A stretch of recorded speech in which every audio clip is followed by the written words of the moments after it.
नमस्कार मंडळी, कशा आहात सगळे? तर चला आज आपण मस्त असे लाल भोपळ्याचे तिखट सुंदर खमंग असे आपण वडे बनवणार आहोत। इथे मी धने घेतलेले आहेत, एक छोटा चमचा, आणि जिरं घेतलेलं आहे। त्यात घालून घेऊया आपण थोडीशी बडीशोप। बडीशोपनं छान टेस्ट येते त्याला। त्यात घालून घेऊया आपण लसूण आणि एक आल्याचा तुकडा। मिरची आपल्या आवडीनुसार घाला, जास्त तिखट हवं असलं जास्त घाला।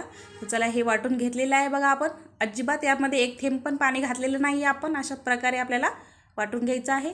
तर चला इथे आपण लाल भोपळा खिसून घेऊया किसणीने। तर चला इथे आपला भोपळा खिसून झालेला आहे। त्यात घालूया हिंग आणि हळद थोडीशी घालायची आहे आपल्याला। त्यात घालून घेऊया आपण परत तीळ एक चमचा आणि कोथिंबीर घालायची आहे। एक छोटी वाटी बेसन पीठ घालायचं आहे आणि तांदळाचं पीठ घालून घ्यायचं आहे आपल्याला। तुम्हाला जेवढी क्वांटिटी पाहिजे तेवढं तुम्ही वाढवू शकता साहित्य। आणि हे जे आपण वाटून घेतलं होतं ते घालून घेऊया। त्यात आपण मीठ घालायचं आहे चवीनुसार। आता याला मिक्स करूया आणि आपण याला थोडं थोडं पाणी घालून याचा घट्टसर पीठ आपल्याला मळून घ्यायचं आहे। तर चला मळून घेऊया पीठ। हे बघा अशा प्रकारे आपलं पीठ इथे मळून झालेलं आहे। जास्त पातळ नाही, घट्टसरच घेतलं आहे म्हणजे वडे छान थापले जातील। याला साईडला ठेवून घेऊया। तर चला आपण इथे वडे करायला घेऊया। इथे मी तेलाची पिशवी घेतलेली आहे। तुमच्याकडे जर बटर पेपर असेल तर ते पण घेऊ शकता तुम्ही।